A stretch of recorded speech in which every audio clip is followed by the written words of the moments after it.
I will tell you respiration in human muscles. What type of respiration takes place in human muscles? So here you see anaerobic respiration in human muscles. It means in muscles anaerobic type of respiration takes place, means in the absence of oxygen. So what is this? The temporary deficiency of oxygen in the human muscles due to heavy exercise and fast running occurs, undergo anaerobic respiration in human muscles. इसका मतलब ये है कि हमारे body में, हमारे muscles में, जहाँ जहाँ मसल्स होती हैं वहाँ वहाँ पे क्या होती है, ऑक्सीजन की सप्लाई ठीक से नहीं पहुँच पाती है, यानी कि इनसफिशिएंट सप्लाई ऑफ ऑक्सीजन की वजह से वो मसल्स में मस्कुलर क्रैम्प पड़ने लगते हैं। अब ये मस्कुलर क्रैम्प यानी कि हाथ पैरों में दर्द और जकड़न हो जाती है, उसको मस्कुलर क्रैम्प बोलते हैं। और ये होता किस लिए है? Due to heavy exercise and fast running occurs undergo anaerobic respiration in human muscles। यानी कि ये होता है हैवी एक्सरसाइज अगर हम कर लेते हैं और बहुत फास्ट रनिंग कर लेते हैं या ज़्यादा फिजिकल वर्क कर लेते हैं, तब ये हमको लैक्टिक एसिड वाली प्रॉब्लम होती है। यानी कि हमारे मसल्स में अगर कम ऑक्सीजन पहुंचेगी तो लैक्टिक एसिड बनने लगती है बॉडी में, जिसकी वजह से ये मस्कुलर क्रैम्प्स पड़ते हैं। आपने देखा होगा कभी कभी सर्दियों में क्या होता है, ब्लड सर्कुलेशन जब ठीक से नहीं होता है तो कभी पैर में ऐंठन हो जाती है, कभी हाथ में हो जाती है, कभी पैर अकड़ जाते हैं, वो सीधे ही नहीं होते हैं। तो ये सब क्या होता है? Muscular cramp. Okay, now glucose इस वाले में मस्कुलर क्रैम्प में या ह्यूमन मसल्स में एक रिएक्शन होती है जो ग्लूकोज को किसमें, लैक्टिक एसिड और एनर्जी में ब्रेक डाउन करता है। किसकी प्रेजेंस में? इन द एब्सेंस और लैक ऑफ ऑक्सीजन। अब ग्लूकोज जो है, मसल्स में जो ग्लूकोज होता है उसको वो ब्रेक डाउन होता है लैक्टिक एसिड और एनर्जी में। किसकी एब्सेंस में? किसकी कमी में?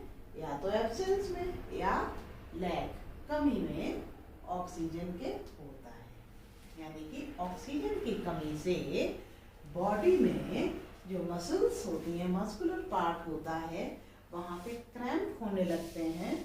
और क्यों होते हैं? क्योंकि जो मसल्स में ग्लूकोज प्रेजेंट होता है, जब वो कन्वर्ट होता है किसमें, लैक्टिक एसिड और एनर्जी में, किसकी प्रेजेंस में, इन द एब्सेंस और लैक ऑफ ऑक्सीजन।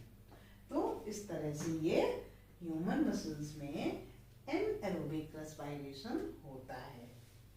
अब the accumulation of lactic acid causes muscle cramps due to insufficient supply of oxygen। When there is sufficient supply of oxygen, lactic acid break down into carbon dioxide and water। This leads to relief from cramp। अब cramp से relief लेना है तो क्या होता है कि muscles को प्रॉपर सप्लाई ऑक्सीजन की होनी चाहिए। तो जब प्रॉपर सप्लाई ऑक्सीजन की हो जाएगी मसल्स को, तो जो लैक्टिक एसिड फॉर्मेशन हुआ है तो उसका ब्रेक डाउन इसमें कार्बन डाइऑक्साइड और वाटर में हो जाएगा और मस्कुलर क्रैम्प सही हो जाएंगे। ठीक है।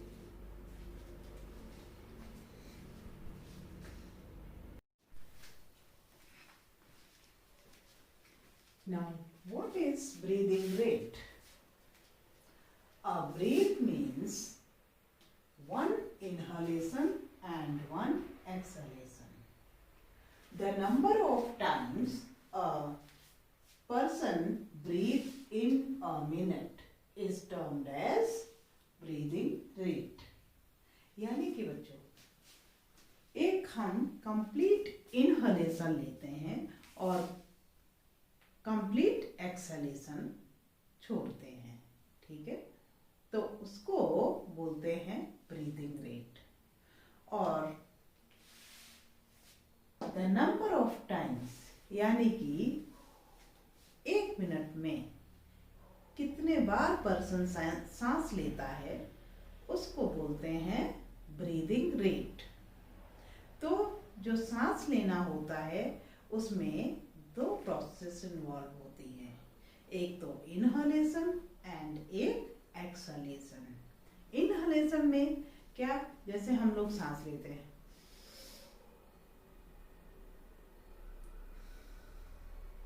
यानी कि नॉर्मल तरीके से एक सांस हम अंदर लेते हैं। सांस का मतलब होता है कि हमने कुछ इनहेल किया और इनहेल करने के लिए हमको ऑक्सीजन रिच एयर चाहिए होती है। और जब हम एक्सहेल करेंगे तो हमारे बॉडी में जो CO2 है वो वापस बाहर निकल जाएगी। तो ये जो ब्रीदिंग रेट होता है, एक एक्सहेलेशन और इनहलेशन से भी इसको डिनोट किया जा सकता है। और दूसरा, इसकी कंप्लीट डेफिनेशन है the number of times a person breath, ठीक है, in 1 minute, that is called breathing rate. तो इस ब्रीदिंग रेट को आप समझ गए होंगे। अब we take in air through our nostrils, यानी कि हम लोग जो एयर लेते हैं वो हमारा एक अपना नजल पैसेज होता है, नॉस्ट्रल्स होते हैं, और क्या है, सीधे नजल कैविटी से कहाँ पहुंचता है, लंग्स में। अब ये we take in air through our nostrils into nasal cavity. ये हमारे दो छेद जो हैं उनको नॉस्ट्रल्स बोलते हैं। अब इन नॉस्ट्रल्स से होते हुए जो पूरा हमारा नाक का पैसेज है अंदर, जिस और विंड पाइप जो जुड़ा हुआ है, ठीक है, तो वहां से क्या है, लंग्स की तरफ सीधे चली जाती है एयर। अब नॉस्ट्रल में एयर गई, एंटर की, और नजल पैसेज से पार होते हुए कहाँ जाती है, विंड पाइप, और विंड पाइप से फिर दोनों लंग्स में एयर पहुंच जाती है। तो इसी चीज को, पूरी होल प्रोसेस को क्या बोलते हैं, breathing rate. Okay,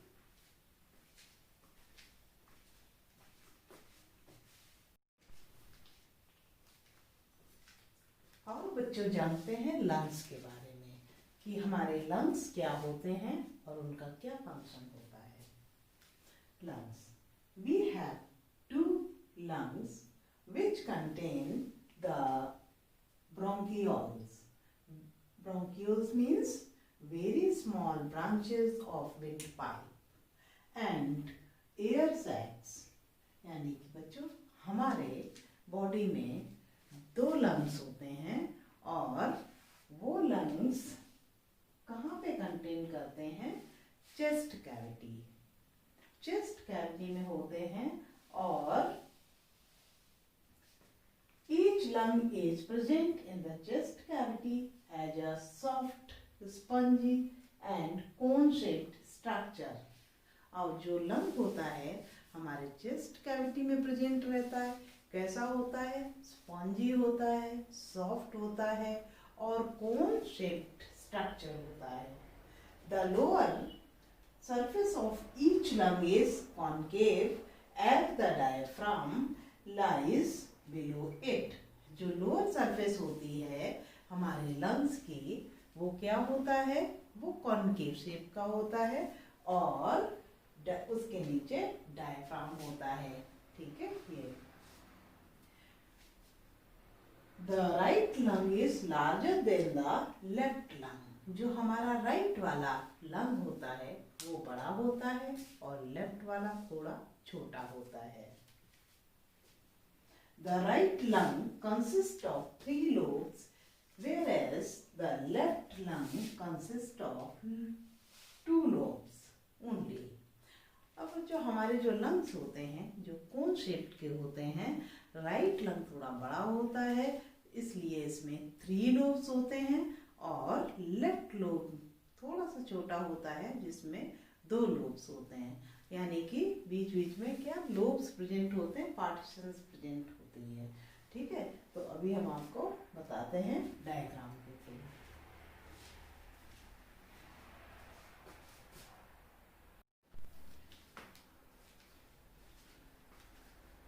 Now children, this is the diagram of our respiratory system.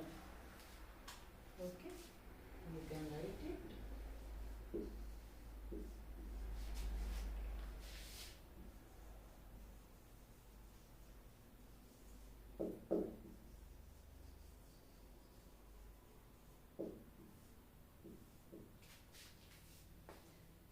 So this is our respiratory system. Here this system is, देखो यहाँ से स्टार्ट करते हैं। Okay, this is nose area. Okay, where 2 nostrils are present, एक ये एक ये। ठीक है, वही यहाँ पे रेड कलर से हमने दिखा दिए हैं। These are the 2 nostrils from where air enters.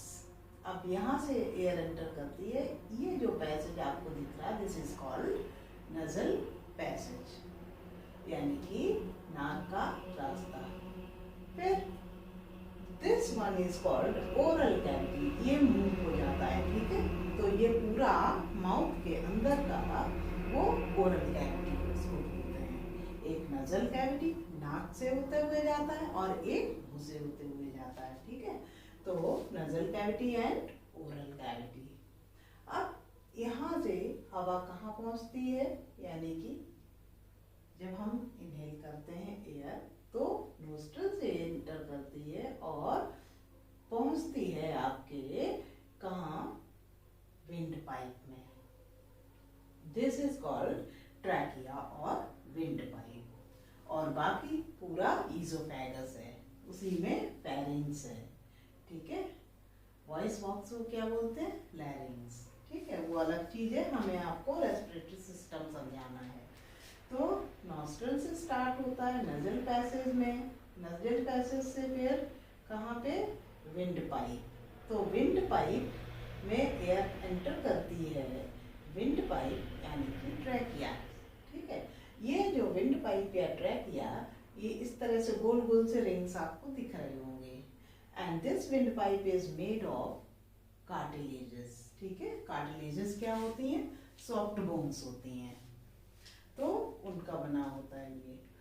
अब ये जो विंड पाइप है, विंड पाइप 2 पार्ट्स में डिवाइड हो जाता है यहाँ पे, जिनको बोलते हैं ब्रोंकाई।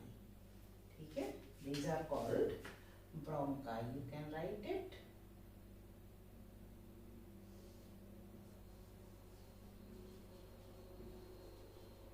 Okay, ये दो, ये और ये दोनों ब्रोंकाई बोलते हैं। अब ये ब्रोंकाई जो है और फाइन ब्रांचेस में क्या करते हैं, फाइन ब्रांचेस में पाइप्स में डिवाइड हो जाते हैं, तो इनको बोलते हैं इधर भी इधर भी। ठीक है, इनको बोलते हैं ब्रोंकियोल्स।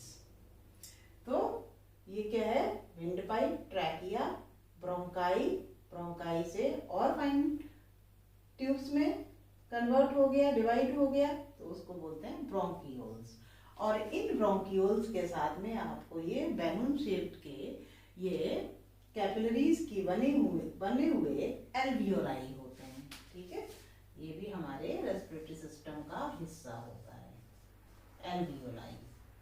तो ये एल्वियोलाई आप लिख दो इसको, और एक और मिला दो, singular alveolus and plural alveoli. तो ये हो गए हमारे एल्वियोलाई। इन्हीं एल्वियोलाई के थ्रू क्या होता है, गैसियस एक्सचेंज होता है। जब हम इनहेल करते हैं तो क्या है, हम लेके जाते हैं ऑक्सीजन रिच एयर, और वापस वहाँ पे ये एल्वियोलाई क्या करते हैं, डिफ्यूज कर देते हैं, उसी समय पे पिक कर लेते हैं CO2 रिच एयर, और बाहर एक्सेल आउट हो जाता है एक्सलेशन प्रोसेस से। ओके, जब हम ब्रीथ करते हैं, ब्रीदिंग प्रोसेस करते हैं, तो उसमें दो प्रोसेस होते हैं, एक तो इनहलेशन यानी कि सांस को खींचना, और एक होता है एक्सलेशन यानी कि छोड़ना। तो इस छोड़ने के उपरांत क्या करते हैं, ये एल्वियोलाई तुरंत यहाँ से पिक करते हैं, और बाहर क्या है, वापस नॉस्ट्रल्स के through CO2 rich air exhale out हो जाती है। ठीक है, अब इतना तो ये प्रोसेस है, नॉस्ट्रल नॉस्ट्रल नॉस्ट्रल से नजल कैविटी, नजल कैविटी से विंड पाइप से फिर क्या है, विंड पाइप दो पार्ट्स में बाइफरकेट हो गया, फिर उसको बोलते हैं ब्रोंकाई, और ये ब्रोंकाई ब्रोंकियोल्स में कन्वर्ट हो गया, ब्रोंकियोल्स में लगे हैं एल्वियोलाई, और ये एल्वियोलाई क्या करते हैं, गैसियस एक्सचेंज करते हैं during inhalation and acceleration process.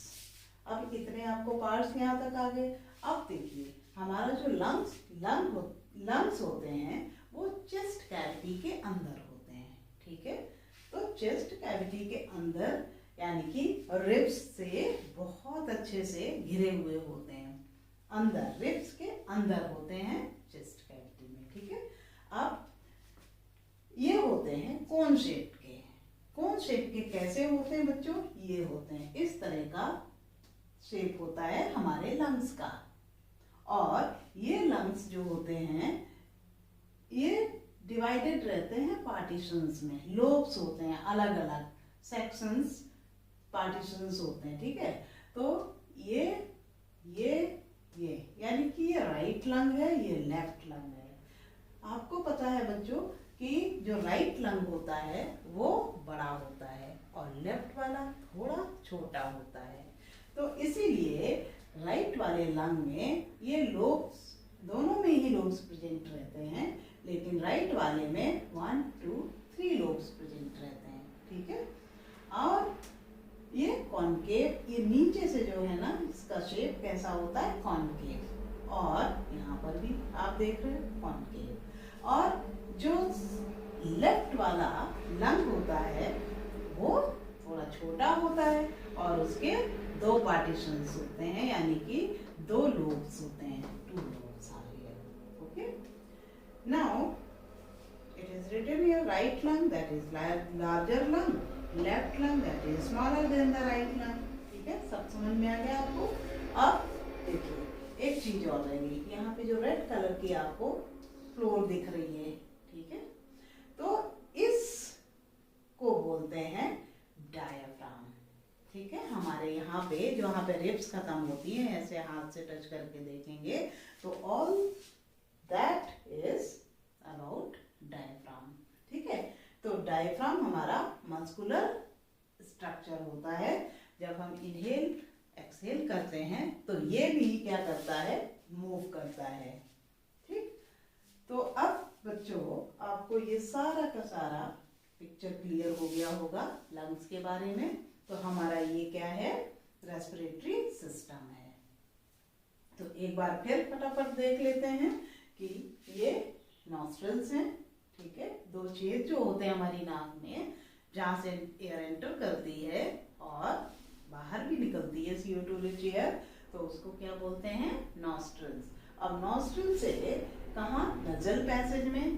ठीक है, नजल पैसेज से वापस कहाँ पे पहुँचती है, ट्रैकिया में या विंड पाइप में। विंड पाइप 2 पार्ट्स में, दोनों लंग्स में पहुँचता है। ठीक है, तो इसको ब्रोंकाई बोलते हैं। ठीक है, एक को ब्रोंकस, बाकी दो को ब्रोंकाई बोलते हैं। और ये ब्रोंकाई और बारीक बारीक ब्रांचेस में डिवाइड हो जाते हैं, पूरे लंग्स को कवर करते हैं।